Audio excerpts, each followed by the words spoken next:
Apa yang ingin saya terangkan dekat sini bahawa saya cukup kenal pengurusan Petronas ni. Dan apa yang berlaku pada hari ini dengan secara tiba-tiba satu presiden yang telah dilantik ketika itu mengikut susur galur ataupun adat budaya Petronas, di mana ianya perlu mempunyai pengalaman yang luas sebanyak 30 tahun ke atas dan juga daripada bawah menuju hingga ke atas. Jadi apabila berlakunya satu kontroversi seperti ini, ianya membuatkan pengurusan Petronas dalam keadaan yang bercelaru. Ini pada pandangan saya lah. Mereka tak berani bersuara. Saya tahu mereka tak berani bersuara. Mereka profesional. Saya tahu mereka tidak akan menentang. Tetapi mereka akan simpan di dalam hati. Yang ini yang menakutkan kita. Kerana satu organisasi besar, jikalau mereka ini melihat bahawa bagaimana ketuanya diperlakukan begitu, kan saya takut bahawa mereka ini akan tidak sekeras dulu ataupun tidak segigih dulu untuk memastikan bahawa Petronas ini berada di puncak yang tinggi di Malaysia. Kan? Jadi saya ramai grassroots, sebenarnya grassroots hari ini tidak bersetuju dengan cara pelantikan ini dibuat. Dan saya cukup kenal monster ini. Dan saya faham mengapa dilantiknya CEO ini. Kerana CEO ini adalah CEO yang muda, yang mungkin boleh diarah-arahkan. Jikalau dilantik orang lain yang senior sama senior agak susah.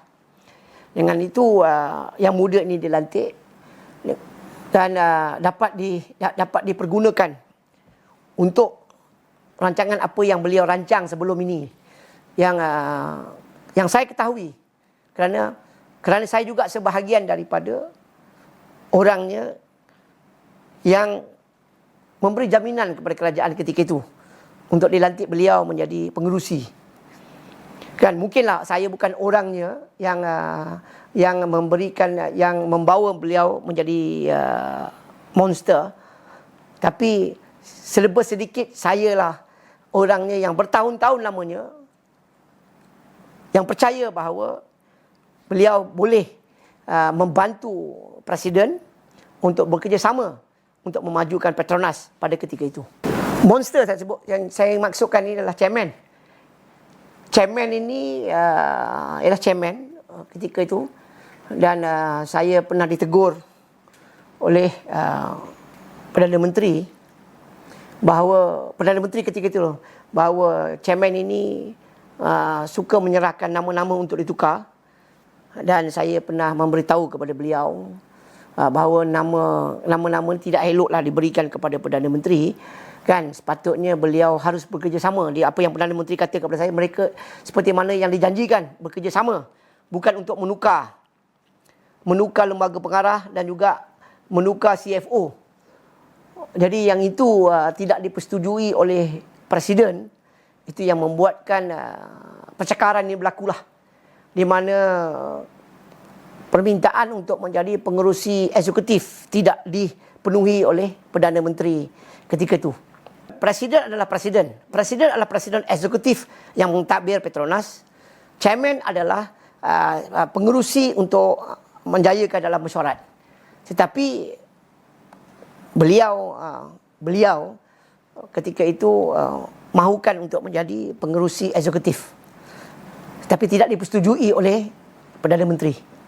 Apabila presiden ini meletak jawatan pada tempoh yang begitu singkat, saya mendapati saya cukup faham bahawa presiden tidak boleh bekerjasama dengan pengerusi chairman. Tak boleh kerjasama dah. Walaupun mereka dulu kawan, mereka sama-sama di dalam satu pasukan, tetapi mungkin cara yang dia nak bawa dengan cara apa yang presiden bawa tidak sama. Kan? Kemungkinan cara beliau mungkin yang lebih membawa lebih jauh Petronas lah. Tapi kita percaya bahawa sistem yang sedang diguna pakai ini, iaitu tiba-tiba melantik orang lain. Orang lain yang dikatakan orang itu orang Petronas juga. Betul, orang Petronas. Tetapi bukan lama dalam Petronas. Dia pernah keluar daripada Petronas dan bekerja dengan syarikat lain. Tiba-tiba kembali balik pada Petronas. Kembali balik.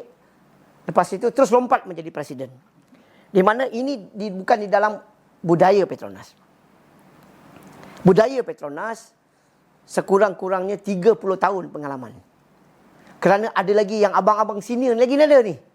Abang-abang senior ni yang memang diajar, dilatih untuk menjadi presiden. Memang diajar dan dilatih presiden. Kerana ini satu syarikat yang kepunyaan orang Melayu lah.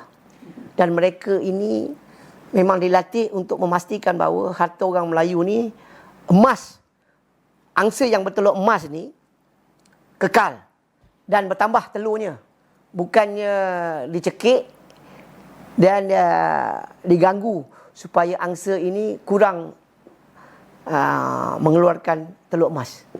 Sebenarnya pengurusi ini ianya adalah, dia tak kira dari mana-mana. Dia mungkin daripada bekas KSN, bekas menteri. Dan ini adalah pertama kali pengurusi ini datangnya daripada CEO anak syarikat Petronas. Daripada VP, Vice President yang telah pencen. Chairman orang ini adalah dia telah pencen dah. Dia dah pencen 3 tahun. Kemudian atas kerana pandangan-pandangan daripada beberapa pihak untuk beliau dilantik menjadi pengurusi ketika itu supaya dapat bekerjasama dengan presiden. Kan setelah banyak liku yang berlaku di mana ketika itu dengan kes 1MDB kan jadi kita memerlukan satu gabungan yang mantap di mana pengerusi juga tahu mengenai minyak dan gas, presiden juga tahu minyak dan gas. Mereka boleh jadi gabungan yang mantap untuk melihat Petronas memacu ke hadapan dengan lebih maju lagi dan lebih berwibawa lagi. Tapi ianya tak terjadi. Ianya tidak terjadi, malah perbalahan berlaku. Konflik lagi. Dia konflik lagi apabila ditegur, kita dimarahi oleh pengerusi. Malah satu ketika saya datang jumpa beliau bersama dengan satu usahawan untuk membincangkan mengenai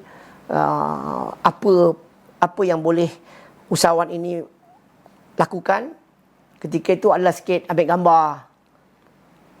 Dan dia tiba-tiba dia marah kerana kita ambil gambar. Dia kata gambar ni saya akan jual kepada orang lain untuk jadi broker lah. Kononnya saya akan jadi broker projek. Kan? Kononnya saya akan gunakan gambar dia untuk dapatkan projek. Sedangkan saya kenal Perdana Menteri, saya boleh ambil gambar dengan Perdana Menteri lagi. Tak payah pun nak gambar dia pun, gambar Perdana Menteri lagi bagus. Kan Kerana itu saya berjumpa Perdana Menteri tak ada appointment pun. Buat apa saya nak ambil gambar dia? Kan? Sedangkan beliau ni saya kenal lebih daripada 20 tahun. Sama-sama saya berjuang untuk dia. Ketika Tan Sri Hassan Malikan nak digantikan. Kan saya yang merencana untuk bantu beliau menjadi presiden. Kan ketika itu gagal walaupun telah dipanggil untuk memberi ditemuduga, tapi gagal kerana kerajaan ketika itu melantik Tan Sri Samsul Azhar Abbas menjadi presiden. Kan jadi bila Tan Sri Samsul Azhar Abbas menjadi presiden, beliau tidak dapat bertahan di situ dan dihantar ke Afrika. Dan kami menjadi satu kawan yang rapat lah. ketika tu.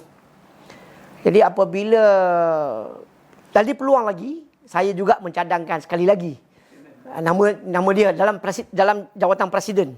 Nama beliau.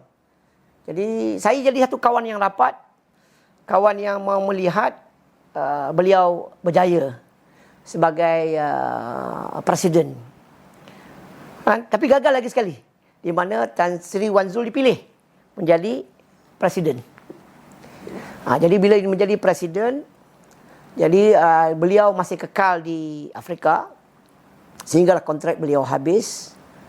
Beliau pulang dan saya pada ketika itu selalu berbual dengan beliau, berjumpa dengan beliau dan mahukan dan bercita-cita mau melihat beliau kembali di Petronas sehinggalah mendapat kerajaan baru. Saya membawa nama beliau kepada Perdana Menteri dan Perdana Menteri ketika itu tidak bersetuju pun dengan beliau. Tidak bersetuju dengan beliau, malah nama beliau telah dipadamkan dalam senarai. Dan saya dihubungi oleh beliau memberitahu bahawa nama beliau telah tidak dipersetujui oleh Perdana Menteri. Dan beliau mahukan saya berjumpa dengan Perdana Menteri. Saya pun pergilah berjumpa dengan Perdana Menteri. Dengan Perdana Menteri, saya bercakap dengan Perdana Menteri dan saya dimarahi oleh Perdana Menteri kerana beliau tidak bersetuju dengan nama beliau. PM tidak bersetuju dengan nama beliau, tapi saya bercakap dengan Perdana Menteri, beliau telah bekerja begitu lama, 38 tahun, 35 tahun ketika itulah. 35 tahun dan Petronas memerlukan satu pasukan yang mantap. Dan kita ketika itu di bawah Majlis Tindakan Ekonomi Melayu mendapati bahawa beliau ini memang sesuailah untuk menerajui Petronas, tetapi rezeki tak ada dan ini peluang yang datang sesuailah untuk beliau menjadi chairman, nak bekerjasama dengan presiden.